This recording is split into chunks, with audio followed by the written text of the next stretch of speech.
Do you want to play beautiful, magical sounding piano that you might hear in a film score? Well, most students think that to play magical sounding piano, you need to play arpeggios up and down the piano, but I don't think piano arpeggios really capture the sound of magical piano. So in today's lesson, I'm going to show you what I think is the most magical sound at the piano and how you can easily play it on your own. So this lesson is broken up into 5 simple steps. First, you'll learn the magic range. This is the best place on the piano to get that magical sound. Second, you'll learn the 2 magical chord shapes. And these are 2 of the most important chord shapes that you need to know if you want to get that magical sound. Third, you're going to learn the magical technique. And this is what I do once I take those chord shapes and I want to get that magical sound. This is the rhythm that I apply to the chord shapes, and it is an unbelievable sound. I think this is going to be your favorite part of the lesson. Fourth, you're going to learn the magical left hand accompaniment. And this is where it really locks in together with the chords in your left hand, and I'm going to show you a beginner, intermediate, and advanced level left hand. So don't worry, even if you're a beginner, you're going to be able to play it just fine. Finally, I'm going to show you how you can create your own magical sound using the techniques, and this is really where you get to create on your own and really discover your own sound. So we're going to start with the magic range, and if you want to get a magical sound at the piano, you don't want to play low. Okay, that does not really have the magical sound. The magical sound is going to come way up high in this range.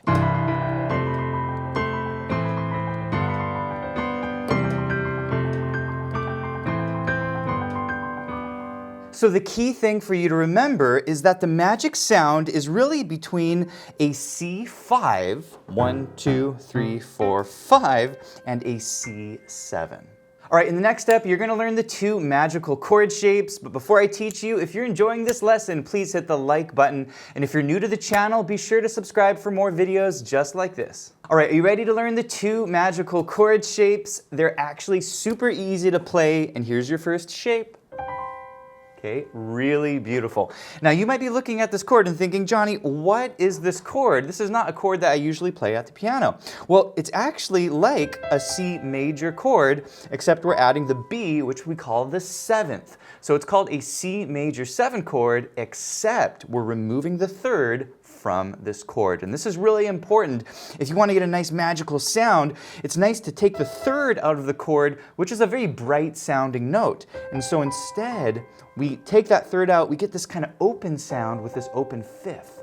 And that really helps it give this sort of wondrous, magical, heavenly sound. The second chord shape I love to use when I want to play magical piano looks like this. Okay?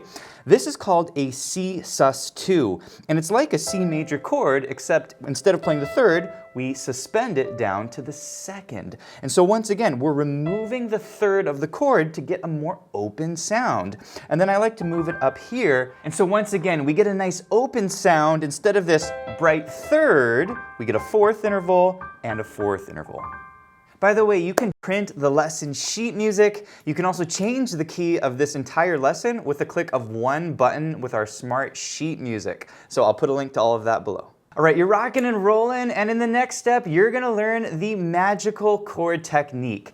And this is probably the most important part of this lesson because you can learn the chord shapes, but they don't really sound magical on their own. To get the magical sound, you need to know what to do with these chord shapes, and so that's what I'm going to teach you in this section. So the first step to playing the magical chord technique is to understand the concept of voices. And when you take this chord shape, you can think of each note of this chord as a voice, like a singer. So the top note is voice 1, that's like soprano. This is voice 2, that would be like alto. Voice 3, tenor, and then this is voice 4, bass. So we're thinking from the top down, voice 1, 2, 3, and 4. And it doesn't matter the chord shape. If I were to play my second chord shape, I would still think of these as voices. So we have voice 1, voice 2, voice 3, and voice 4. All right, once you understand these voices, the next step is the most exciting part because you're going to apply one of my favorite rhythms to each of these chord shapes, which I call pop popstinatos. And you might be thinking, Johnny, what's a popstinato? I've never heard of that word. Well, it's a word that I made up, and it actually comes from two different words. The word ostinato, which is a repeated pattern, okay? And it's also frequently used in popular music like film scores. So pop, ostinato, popstinato. All right, the first popstinato you're gonna learn is absolutely gorgeous. I'll play it for you and then we'll break it down.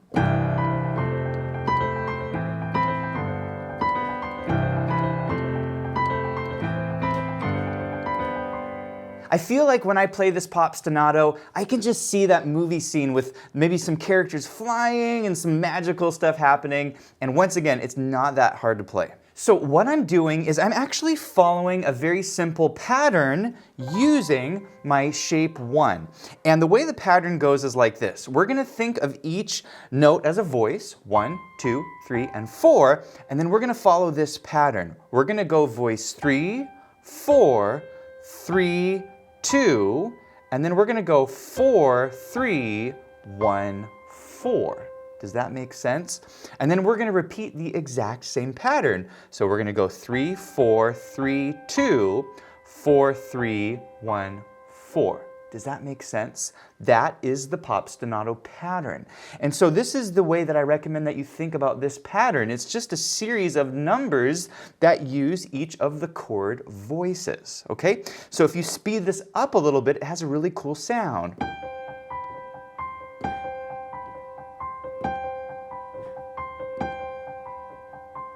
Now in the next step, I'm going to teach you those left-hand chords.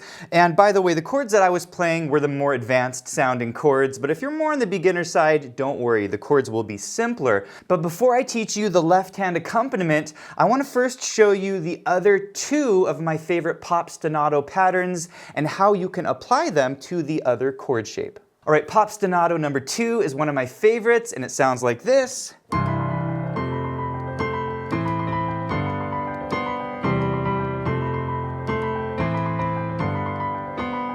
For this popstinato, we're following a new pattern, and here's how it goes.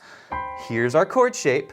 We're gonna start with voice 1, and we're gonna go 1, 2, 1, 2, 3, 4, 1, 2, and then it's gonna change. 1, 2, 3, 4, 1, 2, 3, 4. So it's a little trickier because the pattern does not repeat like the previous pattern. It actually changes throughout the measure, okay? Here it is slowly.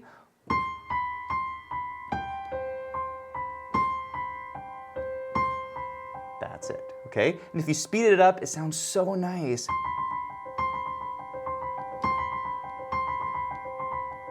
All right, popstinato 3 is also one of my favorites, and here's how it sounds.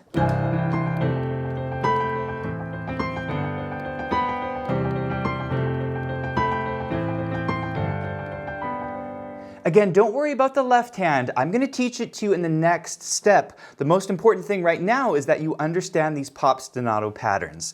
So for this pattern, we're playing the same chord shape, and I'm using this sequence of numbers. I'm going 4, 3, 4, 3, 1, 3, 4, 3, and then I go 4, 3, 4, 3, 2, 3, 4, 3. And if you speed it up just a little bit, it has a very magical sound. Check it out.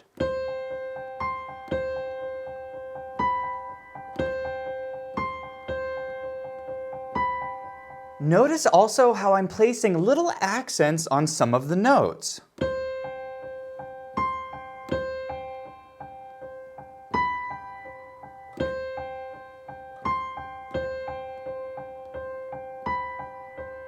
And these accents are very important if you really want to get that authentic magical sound. You don't want to play all the notes even, right? Accents make a huge difference. Now here's the amazing thing. You can take each one of these popstinato patterns and apply them to your other chord shape. For example, pattern 1 would sound like this.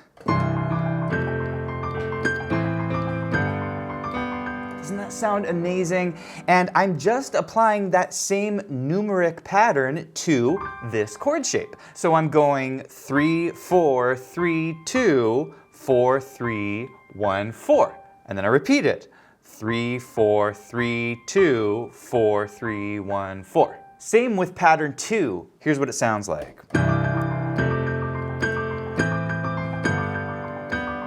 Here's the pattern. 1, 2, 1, 2, 3, 4, 1, 2, 1, 2, 3, 4, 1, 2, 3, 4. And same with pattern 3. Here's what it sounds like. And here's the pattern. We have 4, 3, 4, 3, 1, 3, 4, 3, 4, 3, 4, 3, and it changes 2, 3, 4, 3.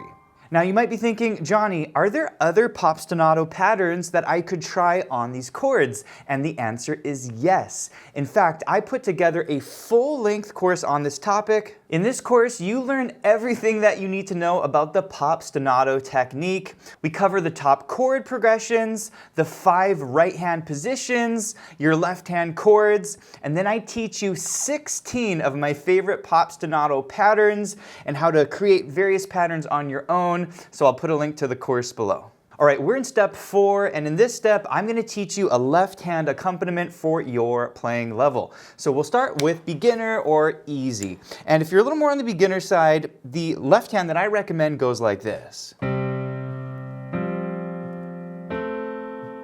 Super simple. And the amazing thing is that you don't need to play a lot of notes in your left hand for it to sound good with the right hand.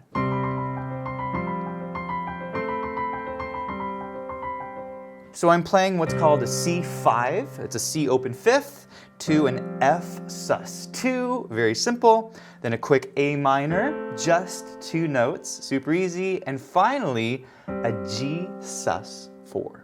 If you're on the intermediate side, I recommend this left hand.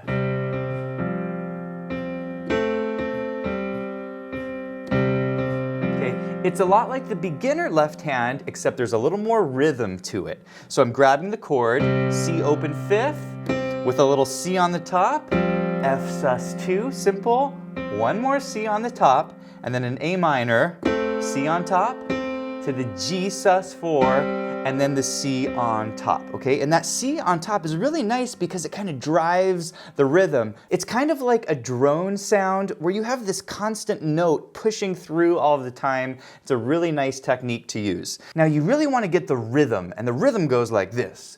1 and 2 and 3 and 4 and 1 and 2 and 3 and 4 and. Finally, if you're more on the advanced side, I recommend this left hand. Okay, this is a really cool sound. You'll often hear this in an orchestra playing these beautiful 10th intervals, especially in film music, okay? So in order to play this technique, you might need to have slightly larger hands. And so what you're gonna do here is grab a big C major chord like this. If you can't reach it, you could roll the chord as well, okay? Then to an F chord like this, once again, you could roll it. A minor is going to be here, and then finally the G will be here, and then I'm also adding that constant note on the top. So we have E, A, you see that? And then on this chord, C, B.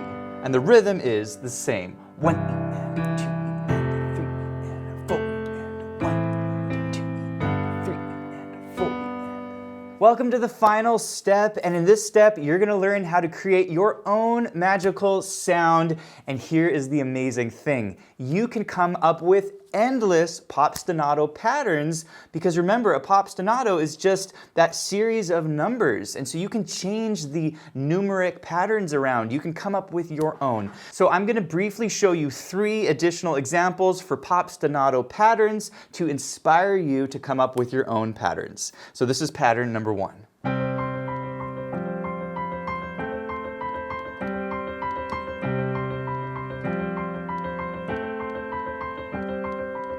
Here's number 2.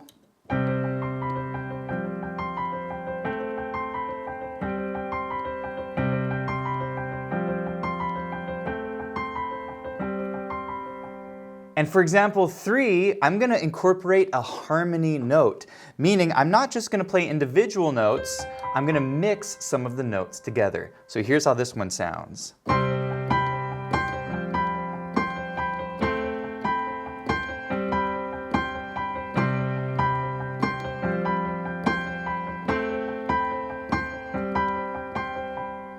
Congratulations on making it all the way to the end of this lesson. I am so proud of you and your hard work. And I encourage you to come up with your own patterns, have fun, and make it your own. And be sure to check out pianowithjonny.com for tons of additional learning resources. And I'll see you in the next video.